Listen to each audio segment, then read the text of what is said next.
કેમ છો વિદ્યાર્થી મિત્રો? એ અભ્યાસ ઉધા લર્નિંગ એપમાં તમારું ખૂબ ખૂબ સ્વાગત છે. તો FY BCom ફેમ 2 ઇકોનોમિક્સમાં આપણી ક્વેશ્ચન સિરીઝ ચાલી રહી છે, બરોબર. આઈ હોપ આગલા ક્વેશ્ચન તમે વ્યવસ્થિત કરી લીધા છે. આજનો ક્વેશ્ચન આજે જે છે આપણો તે છે તમારા લાસ્ટ ચેપ્ટરમાંથી નફાનું ચેપ્ટર છે, બરોબર. તો એમાં નફા અંગેના સિદ્ધાંતો. હવે આમાં તમને કહી દઉં, આ ચેપ્ટર ઇગ્નોર બિલકુલ કરતા નહીં. કેમ? કારણ કે 3 સિદ્ધાંતો છે તમારા. બની શકે કે 3 માંથી ગમે તે કોઈ એક સિદ્ધાંત તમને ક્વેશ્ચન વાઇઝ પૂછાઈ જાય, કાં તો ટૂંકનોંધમાં 3 માંથી કોઈ સિદ્ધાંત આવી જાય. અમુક વાર એક ક્વેશ્ચનમાં અને એક ટૂંકનોંધમાં એવી રીતે પણ આવી જાય છે, બરોબર. અને કદાચ પેપર ફિટરનું મગજ જરા અસમતુલિત હોય તો આખો ક્વેશ્ચન પણ એમ તો બહુ લાંબો ક્વેશ્ચન છે, બરોબર, નહીં જ આવે આખો ક્વેશ્ચન, પણ તૈયારી આપણે રાખવાની. આખો ક્વેશ્ચન પણ તમારો 14 કે 15 માર્ક્સનો હોઈ શકે છે, 13 કે 14 માર્ક્સનો નફા અંગેના સિદ્ધાંતો. ત્યારે આપણે 3 સિદ્ધાંતો સમજાવવાના રહેશે, બરોબર. પરંતુ ઇગ્નોર કરવું નહીં. એકદમ ઇઝી સિદ્ધાંતો છે, થિયોરિટિકલ છે નો ડાઉટ, પરંતુ ઇઝી છે તો વ્યવસ્થિત આપણે કરીશું, બરોબર. ચાલો તો આપણે જઈએ. પ્રથમ સિદ્ધાંત જે છે એને કહેવામાં આવે છે નફાનો અર્થકારણની ગતિશીલતામાંથી ઉદ્ભવતો નફો, બરોબર. પહેલો સિદ્ધાંત કયો છે? અર્થકારણની ગતિશીલતામાંથી ઉદ્ભવતો નફો. અને સિદ્ધાંતમાં જ તમને કહી દેવામાં આવ્યું છે કે આ સિદ્ધાંતનો બેઝ શું છે? તો ગતિશીલતા, બરોબર. ચાલો, આ સિદ્ધાંત કોનો છે? ક્લાર્કનો સિદ્ધાંત, બરોબર. અને ક્લાર્કનું આખું નામ શું છે? પ્રોફેસર JB ક્લાર્ક, બરોબર. તો આ વસ્તુ પણ આપણે યાદ રાખવાની. કદાચ તમને પૂછાય ક્લાર્કનો સિદ્ધાંત સમજાવો તો તમે કહેશો ભાઈ આ કયો નવો સિદ્ધાંત? મેડમ મેં તો 3 જ કીધા હતા, બરોબર. પરંતુ નહીં, ક્લાર્કનો સિદ્ધાંત એટલે અર્થકારણની ગતિશીલતામાંથી ઉદ્ભવતો નફો, બરોબર. કાં તો ગતિશીલતાનો સિદ્ધાંત એવું પણ કહેવામાં આવે છે આને, હા.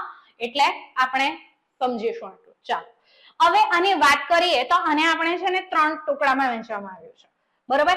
એક તો થોડુંક ઇન્ટ્રોડક્ટરી, બરોબર, પહેલી 1-2 લાઈન આપણે જરાક લખવી પડે. ત્યારબાદ 2 વસ્તુ આપણે જોવાની છે. એક તો સ્થિર સમાજમાં શું થાય છે તે વસ્તુ, અને બીજી આપણે ગતિશીલ સમાજ એટલે કે ગતિશીલ અર્થતંત્રની વાત કરવાની છે. તો આ ક્વેશ્ચન આપણે 2 પાર્ટમાં તોડવામાં આવ્યો છે, બરોબર. ચાલો વાત કરીએ કે ગતિશીલ પરિવર્તનનું પરિણામ. નફો એ શું છે? તો ગતિશીલ પરિવર્તનનું પરિણામ છે, બરોબર. આપણું જે અર્થતંત્ર છે, આપણો જે સમાજ જે છે એ ગતિશીલ છે, સ્થિર નથી કોઈ એક જગ્યાએ. આવક બદલાયા કરે છે, માંગ બદલાયા કરે છે, લોકોનું વલણ જે છે, રુચિ, ફેશન, ટેવો, બરોબર, એ બધું બદલાયા કરે છે. ઉત્પાદનની નવી પદ્ધતિઓ બદલાયા કરે છે. તો આ બધું બદલાયા કરે છે, આ બધું ગતિશીલ છે, કોઈ એક જગ્યાએ સ્થિર બેઠું નથી, બરોબર. એનું પરિણામ છે આ નફો, એવું કહેવામાં આવે છે. સ્થિર સમાજમાં કાં તો અર્થતંત્રમાં નફો ઉદ્ભવી શકે નહીં, બરોબર. ચાલો, તો હવે આપણે પહેલા વાત કરવાની સ્થિર સમાજની, કે સ્થિર સમાજ કાં તો અર્થતંત્રમાં શું થાય છે. તો એને પણ આપણે 2 પાર્ટમાં વહેંચી નાખીશું. પહેલા તો આપણે જે છે ને સ્થિર સમાજની મુખ્ય લાક્ષણિકતાઓ લખવાની, ત્યારબાદ આપણે સ્થિર સમાજમાં નફાની વાત કરીશું, બરોબર. તો લાક્ષણિકતાઓમાં શું આવશે? તો દરેક અર્થતંત્રમાં 2 પાર્ટ છે, એક તો ઉત્પાદક અને બીજું ગ્રાહક, બરોબર. ઉત્પાદકના સાઈડથી જોઈએ, ઉત્પાદનના સાઈડથી જોઈએ તો પદ્ધતિઓ જે છે, સાધનોનો પુરવઠો હોય છે, વ્યવસ્થા સ્વરૂપ. હવે સમાજ કેવો છે? સ્થિર. અર્થતંત્ર કેવું છે? સ્થિર. તો હવે આનો કહેવાનો મતલબ શું? કે ઉત્પાદનની જે પદ્ધતિઓ છે, જુદી જુદી ઉત્પાદન વસ્તુને ઉત્પાદન કરવા માટેની અલગ અલગ પદ્ધતિઓ હોય છે, મેથડ હોય છે, બરોબર. એ પદ્ધતિઓ કેવી છે? તો સ્થિર છે. એમાં કોઈ પણ પ્રકારનું નવીનીકરણ નથી, કોઈ પણ પ્રકારની નવી શોધો નથી. એ જ વસ્તુને ઉત્પન્ન કરવા માટે કોઈ નવા પ્રકારની પદ્ધતિ નથી. જે પદ્ધતિ છે એને એ જ પેલું કહેવાય ને બાબા આદમના જમાનાનું ચાલી આવે છે, એ ટાઈપનું તમે અહીંયા સમજી શકો છો આ સ્થિર સમાજ, બરોબર. સાધનોનો પુરવઠો કેવો છે? તો સ્થિર છે. એમાં નથી વધારો થતો, નથી ઘટાડો થતો. જે ઉત્પાદનનું વ્યવસ્થા છે, જે ઉત્પાદનનું સ્વરૂપ છે, બરોબર, ઔદ્યોગિક એકમોનું જે સ્વરૂપ છે એ પણ કેવું છે? સ્થિર છે. એમાં કોઈ પણ ફેરફાર થતો નથી. ગ્રાહકોના પાર્ટ પર જોઈએ આપણે, ગ્રાહકોના પોઈન્ટ ઓફ વ્યૂ થી, તો વસ્તીનું જે કદ છે એ સ્થિર છે. ગ્રાહકોની જે પસંદગી છે, રુચિ, ફેશન, ટેવ, શોખ, બરોબર, આ બધું સ્થિર છે. એમાં કોઈ ચેન્જ જ નથી. જે પહેલા એમની 20 વર્ષ પહેલા પસંદ હતી આજે પણ એ જ છે. જે 50 વર્ષ પહેલા હતી આજે પણ એ જ ફેશન છે, એ જ ટેવ છે, એ જ પસંદ છે, બરોબર. તો આને કહેવાય આપણે સ્થિર સમાજની લાક્ષણિકતાઓ. તો લખતા આવડશે, એકદમ ઈઝી છે. ઉત્પાદનના સાઈડથી અને ગ્રાહકના સાઈડથી. ઉત્પાદનના સાઈડથી પદ્ધતિઓ સ્થિર, વ્યવસ્થા ઉત્પાદનની સ્થિર, સ્વરૂપ સ્થિર, બરોબર. અને બીજું સાધનોનો પુરવઠો, એ તો સૌથી મેઇન, ઉત્પાદન કરવા માટે 4 સાધનો યાદ છે ને, એ પણ સ્થિર, બરોબર. ગ્રાહકોના પોઈન્ટ ઓફ વ્યૂ થી જોઈએ તો વસ્તી, અભિરુચિ, ફેશન, ટેવ, આ બધું તો લખતા આવડે તમને, બરોબર. તો મુખ્ય લાક્ષણિકતાઓ લખી દીધી આપણે. ત્યારબાદ આપણે વાત કરવાની કે સ્થિર અર્થતંત્રમાં શુદ્ધ નફો કેમ નથી. 2 માર્ક્સ નો ક્વેશ્ચન છે આપણો આ, બરોબર. એ તમારો અહીં તૈયાર થઈ જાય છે. 2 માર્ક્સ માં પૂછાય છે કે સ્થિર અર્થતંત્રમાં શુદ્ધ નફો કેમ ઉદ્ભવતો નથી, બરોબર. તો અહીં કેમ ઉદ્ભવતો નથી, તો માંગ અને પુરવઠા વચ્ચે શું હોય છે, સમતુલા. સ્થિર અર્થતંત્રમાં માંગ અને પુરવઠા વચ્ચે શું હોય છે, સમતુલા હોય છે, બરોબર. કેમ સમતુલા હોય છે, માંગ કોણ કરતા હોય છે, ગ્રાહકો. ગ્રાહકોની વર્તણૂક કેવી છે, સેમ છે, સ્થિર છે. એમની ફેશન, રુચિ, ટેવમાં કોઈ ફેરફાર નથી.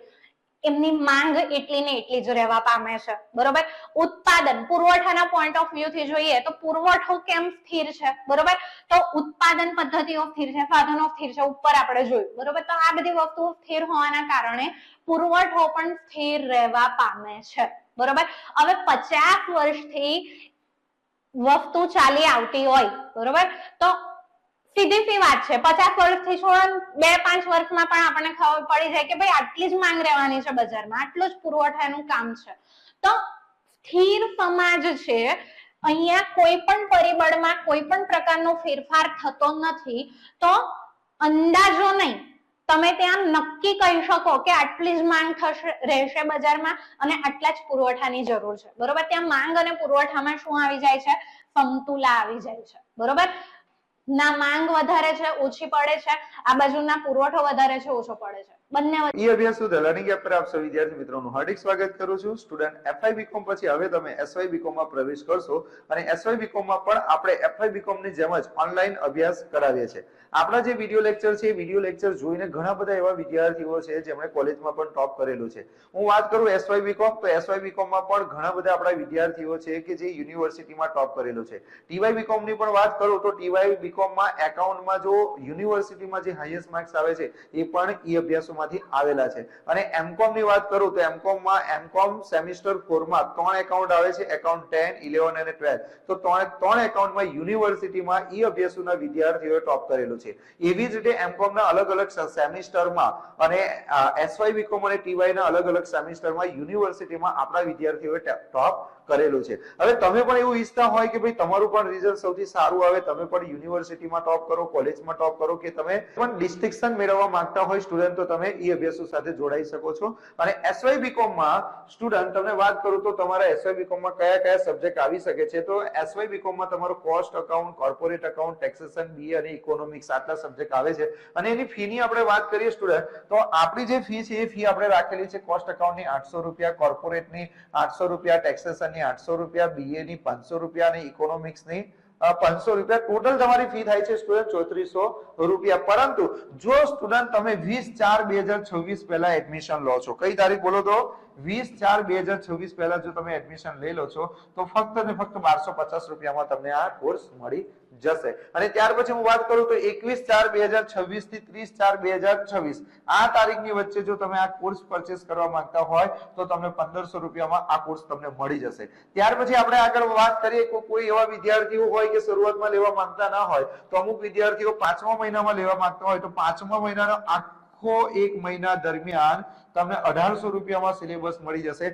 જેમ જેમ તમે લેટ કરશો એમ એમ તમારી ફી વધતી જાય છે. જો ત્યાર પછી 6થા મહિનાની અંદર 6થા મહિનાની પહેલી તારીખથી લઈને 30 તારીખ સુધીમાં પરચેસ કરશો તો 2000 રૂપિયાનો તમારો, અને ત્યાર પછી જો તમે કોર્સ પરચેસ કરો છો તો 3000 રૂપિયાનો કોર્સ થશે. તો હું તમને એવું કહું છું સ્ટુડન્ટ કે વહેલી તકે તમે આ કોર્સને પરચેસ કરો અને અત્યારથી તમે ભણવાનું ચાલુ કરી દો. એટલે એસવાય બીકોમ માં તો 3 એકાઉન્ટ આવતા હોય છે, તેની તૈયારી અત્યારથી જ કરશો તો તમને વધારે બેનિફિટ થશે. અને આપણો આ જે કોર્સ જે છે સ્ટુડન્ટ, એની વેલિડિટી 8 મહિનાની છે, બરાબર છે. એ જ રીતે સ્ટુડન્ટ આપણે સ્ટેટની વાત કરીએ, સ્ટેટ ક્રેડિટ 4 અને ક્રેડિટ 2, તો આ 700 રૂપિયામાં છે, આ 500 રૂપિયામાં છે, બરાબર છે. એમાં 30/4/2026 પહેલા તમને ખાલી 400 રૂપિયામાં મળશે અને ત્યાર પછી 1/5/2026 પછી 600 રૂપિયાનું મળશે, બરાબર છે.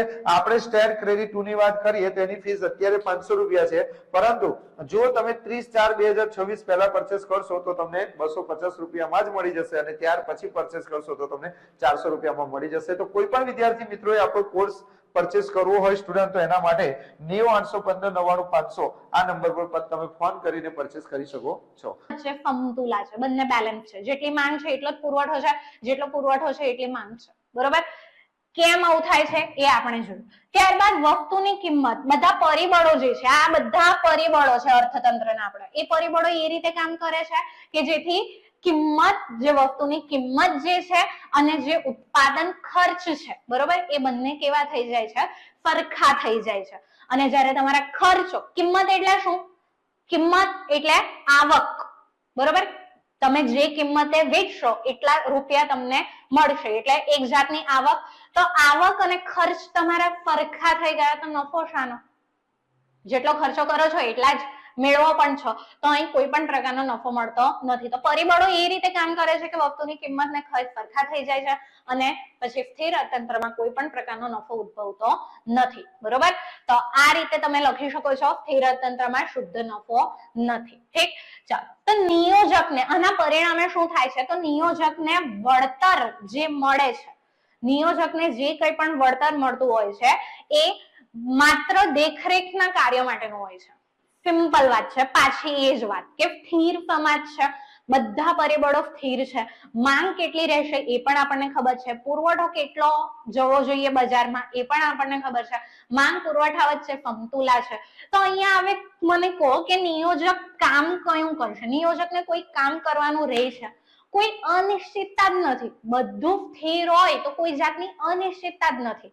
તો નિયોજકને અહીં કોઈ પણ પ્રકારના નિર્ણયો લેવાનું કામ પડતું નથી. બરોબર? ખાલી એનું કામ શું છે કે ભાઈ જેટલું ઉત્પાદન થાય છે, જેટલા એકમો આપણે ઉત્પાદન કરવાનું છે, એનું દેખરેખનું કામ કરવાનું છે, એની વ્યવસ્થા જોવાની છે.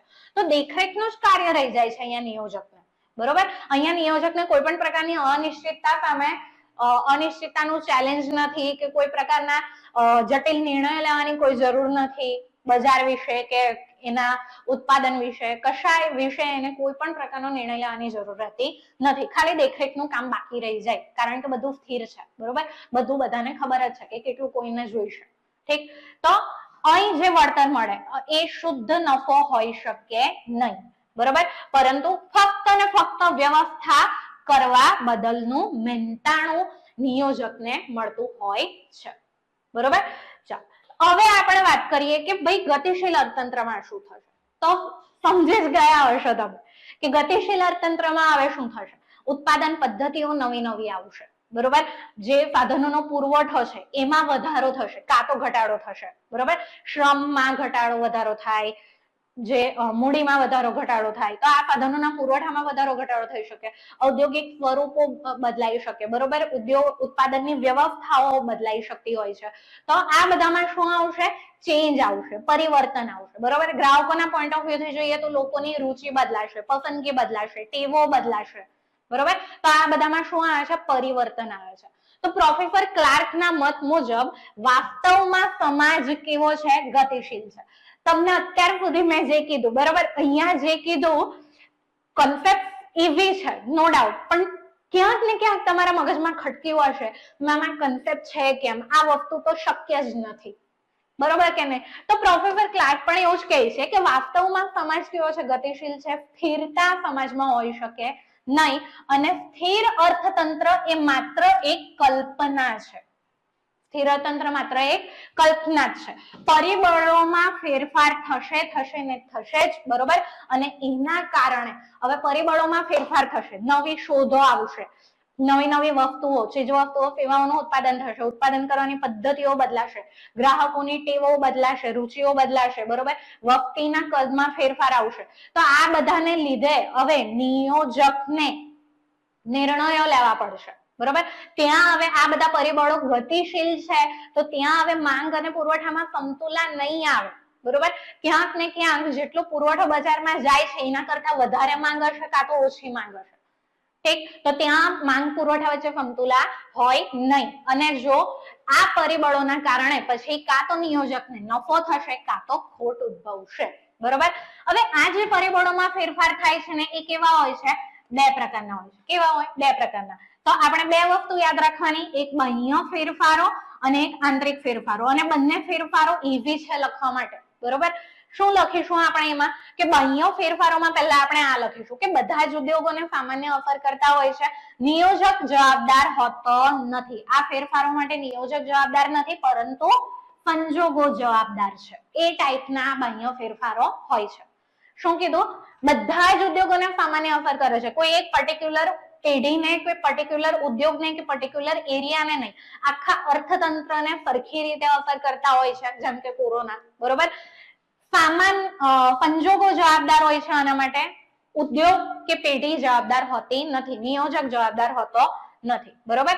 ઉદાહરણ તમે આપી શકો છો. વસ્તીના કદમાં ફેરફાર. શું આ વસ્તુ કોઈ એકના હાથમાં છે?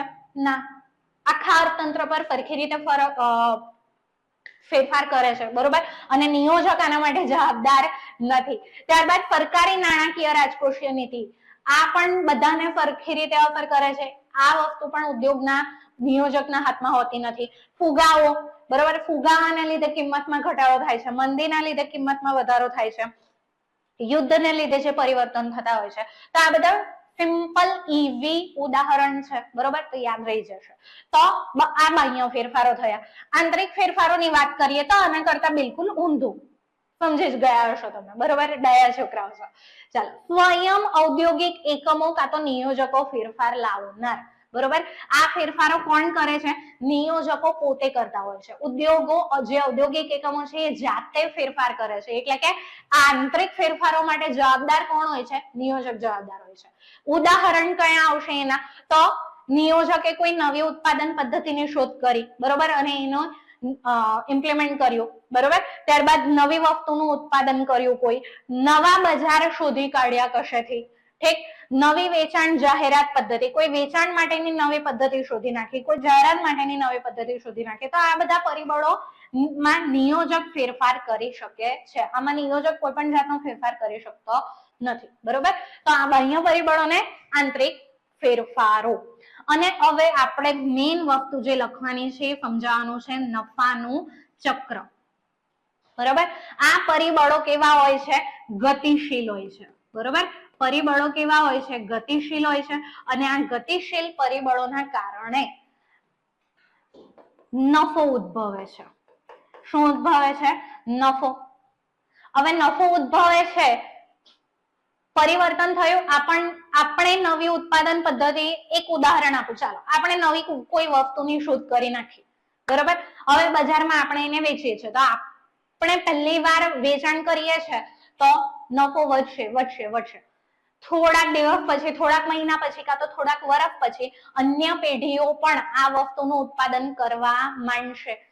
હજુ વધારે ઉત્પાદકો આવશે, એટલે કે બજારમાં પુરવઠો વધશે, વેચાણ વધશે. બરોબર. અને પછી શું થશે? વેચાણ વધી ગયો, બજારમાં પુરવઠો એ વસ્તુનો વધી ગયો. બરોબર. તો હવે કિંમતમાં ઘટાડો થઈ જશે અને ધીરે ધીરે જતા, સમય જતા જતા શું થશે? આ જે નફો આપણને સ્ટાર્ટિંગમાં જે ફક્ત આપણને થતો હતો, આપણે નવી વસ્તુની શોધ કરી હતી ને, બરોબર, તો એ ગાયબ થઈ જશે. બરોબર. અદ્રશ્ય થઈ જશે. ગાયબ નહીં, અદ્રશ્ય. ચોપડીની ભાષામાં લખીશું આપણે, અદ્રશ્ય થઈ જશે. અને પછી પાછું અર્થતંત્રમાં કોઈ નવું પરિવર્તન આવશે. ગતિશીલ અર્થતંત્ર છે ને, ગ્રાહકો નવી કોઈ અલગ પ્રકારની વસ્તુની કાં તો સેવાની માંગ કરશે, આપણે પાછી એની શોધ કરીશું, બજારમાં પહેલા જઈને મૂકી દઈશું એ વસ્તુ. બરોબર. અને આપણે એનો ફાયદો ઉઠાવીશું, આપણને નફો થશે. અન્ય પાછા થોડાક દિવસ, થોડાક વર્ષ પછી અન્ય ઉત્પાદકો આવશે, અન્ય પુરવઠો, હજુ વધારે પુરવઠો આવશે. તો આ ચક્ર જે છે નફાનું શું થાય છે? ચાલ્યા કરે છે. બરોબર. શામાં? ગતિશીલ અર્થતંત્રમાં. હવે ક્લાર્કના સિદ્ધાંતની સમાલોચના એટલે કે મર્યાદાઓ પણ છે. કેવી મર્યાદા છે? તો 3 મુદ્દા આપણે યાદ રાખવાના છે. એક તો પ્રોફેસર નાઇટ નું શું કેવું છે કે ભાઈ 2 પ્રકારના પરિવર્તન છે. અહીંયા ક્લાર્કે ખાલી કહી દીધું કે પરિવર્તન, પણ પ્રોફેસર નાઇટ 2 પ્રકારના પરિવર્તનની વાત કરે છે. એક તો એવા પરિવર્તનો કે જેમની આગાહી થઈ શકે છે, અને બીજા એવા પરિવર્તનો કે જેમની કોઈ પણ પ્રકારની આગાહી થઈ શકતી નથી. હવે જેની આગાહી થઈ શકે છે, જેનો અંદાજો આપણે લગાવી શકીએ, તો એના માટે તો આપણે તૈયાર હોઈએ, બરોબર. એના માટેનો જે પણ આપણે કોઈ ખર્ચ કરીશું એ ઓલરેડી આપણે કિંમતમાં ઉમેરેલો હશે અને ગ્રાહકો પાસેથી આપણે એને વસૂલ કરી લઈશું, બરોબર. તો આ કોઈ નફો નથી અને નફો કહીશું નહીં, એવું અહીંયા પ્રોફેસર નાઇટનું કહેવું છે, બરોબર. નફો કોને કહીશું? કે જે વસ્તુની, જે પરિવર્તનની આગાહી થઈ શકતી નથી, બરોબર. કોઈ એવું પરિવર્તન છે કે જેની આગાહી કરી શકાય નહીં અને એના કારણે જઈને એ વસ્તુમાં ફેરફાર થવાને લીધે, એ ગતિશીલ હોવાને લીધે જો કોઈ નિયોજકને નફો થાય તો એમાં એને આપણે નફો કહીશું, બરોબર. આ વસ્તુને લીધે થતો નફો કહેવાશે નહીં, બરોબર. ત્યારબાદ બીજું શું કહે છે કે આર્થિક ગતિશીલતા અને તુલનાત્મક સ્થિરતા. પ્રોફેસર ક્લાર્કે જે કીધું છે, બરોબર, એ ફક્ત એ આર્થિક ગતિશીલતા નથી, બરોબર. એ ફક્ત શું છે? તુલનાત્મક સ્થિરતા. હવે આ બે વચ્ચેનો તફાવત હું તમને કહેવા જાઉં ને તો વધારે ડીપમાં જતું રહેશે, બરોબર. અને કદાચ તમને એક્ઝામ પોઈન્ટ ઓફ વ્યૂ થી આપણે યાદ રાખીએ કે ભાઈ આર્થિક ગતિશીલતા એટલે હું તમને કહું કિંમતમાં ફેરફાર, આવકમાં ફેરફાર, પરમનન્ટ ફેરફાર, બરોબર. અને તુલનાત્મક સ્થિરતા એટલે શું? તુલનાત્મક સ્થિરતા એટલે અત્યારે પાણી સ્થિર છે, બરોબર. પાણી એકદમ સ્થિર છે,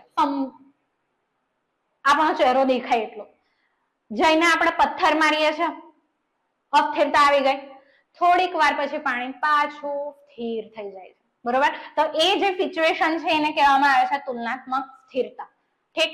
તો આ બે વસ્તુ અહીંયા શું કહેવામાં આવે છે કે ક્લાર્કે જે સિદ્ધાંત આપ્યો છે ને એ આર્થિક ગતિશીલતાના આધારે નથી, એમાં આર્થિક ગતિશીલતા જેવું કશું જોવા મળતું નથી, એ ફક્ત એક તુલનાત્મક સ્થિરતાનો એક કન્સેપ્ટ છે, બરોબર. જોખમ ઉઠાવવાનો બદલો. ક્લાર્કનો સિદ્ધાંત અહીંયા અન્ય અર્થશાસ્ત્રીઓ શું કહે છે કે નિયોજકને નફો ખાલી આ પરિવર્તનોને લીધે નથી મળતો, બરોબર.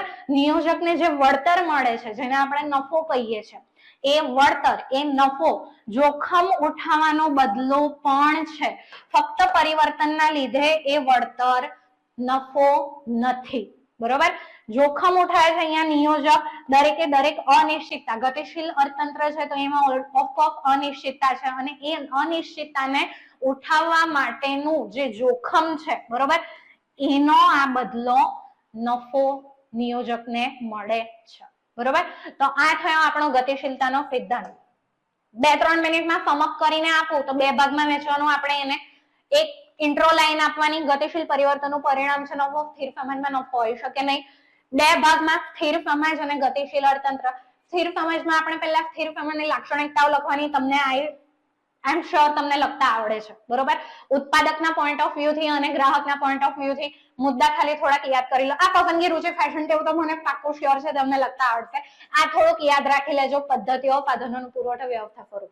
બીજું પછી તમારે સ્થિર અર્થતંત્રમાં શુદ્ધ નફો થશે કે નહીં અને નહીં તો કેમ એ સમજાવવાનું છે. 2 માર્ક્સમાં પણ કામ લાગશે તમને, બરોબર. તો એના માટેના મુદ્દા તમારે આ લખવાના કે માંગ પુરવઠામાં સમતુલા હોય છે, પરિબળો એ રીતે કામ કરે છે કે જેથી કિંમત અને ઉત્પાદન ખર્ચ સરખા થઈ જાય છે, બરોબર. માંગ કેમ સ્થિર રહી છે તો ગ્રાહકોનું વર્તન સ્થિર છે, પુરવઠો કેમ સ્થિર છે તો ઉત્પાદનના બધા પાસા સ્થિર છે, બરોબર. તો આ બધી વસ્તુ લખીશું આપણે. છેલ્લે લખવાનું કે નિયોજકને જે વળતર મળે છે એ છેલ્લે પછી શું રહી જાય કે દેખરેખના કાર્યનું રહી જાય છે અને વ્યવસ્થા કરવા બદલનું ખાલી મહેનતાણું અહીંયા નિયોજકને મળે છે. પછી ગતિશીલની વાત કરવાની, તો ગતિશીલમાં આપણે પહેલા વાત કરવાની કે વાસ્તવમાં સમાજ ગતિશીલ છે, સ્થિર નથી, પરિબળોમાં ફેરફાર થયા કરે છે ને એના કારણે નફો ખોટ ઉદ્ભવે છે. એમાં આપણે 2 ફેરફારો બતાવીશું, બાહ્ય ફેરફારો અને આંતરિક ફેરફારો. બાહ્ય ફેરફારો નિયોજક જવાબદાર નથી એના માટે અને આખા અર્થતંત્રને સમાન રૂપે અસર કરે છે અને એના ઉદાહરણ આપવાના. આંતરિક ફેરફારો આપણે લખવાનું કે સ્વયં નિયોજક જવાબદાર હોય છે, નવી ઉત્પાદન પદ્ધતિઓ, બજાર, એના ઉદાહરણ આપવાના, બરોબર. અને છેલ્લે નફાનું ચક્ર સમજાવવાનું અને સમાલોચના માટેના 3 મુદ્દા યાદ રાખવાના. એક જે આપણે આ પરિવર્તન લખ્યા એના પર જ એક મુદ્દો, ગતિશીલતા, તુલનાત્મક સ્થિરતા અને છેલ્લે જોખમ ઉઠાવવાનું પરિણામ. આવડશે, બરોબર. ચાલો, તો આ એક સિદ્ધાંત આપણો થઈ ગયો છે. નેક્સ્ટ લેક્ચરમાં આપણે એક કામ કરીશું, બંને સિદ્ધાંતો સાથે લઈ લઈશું, બરોબર.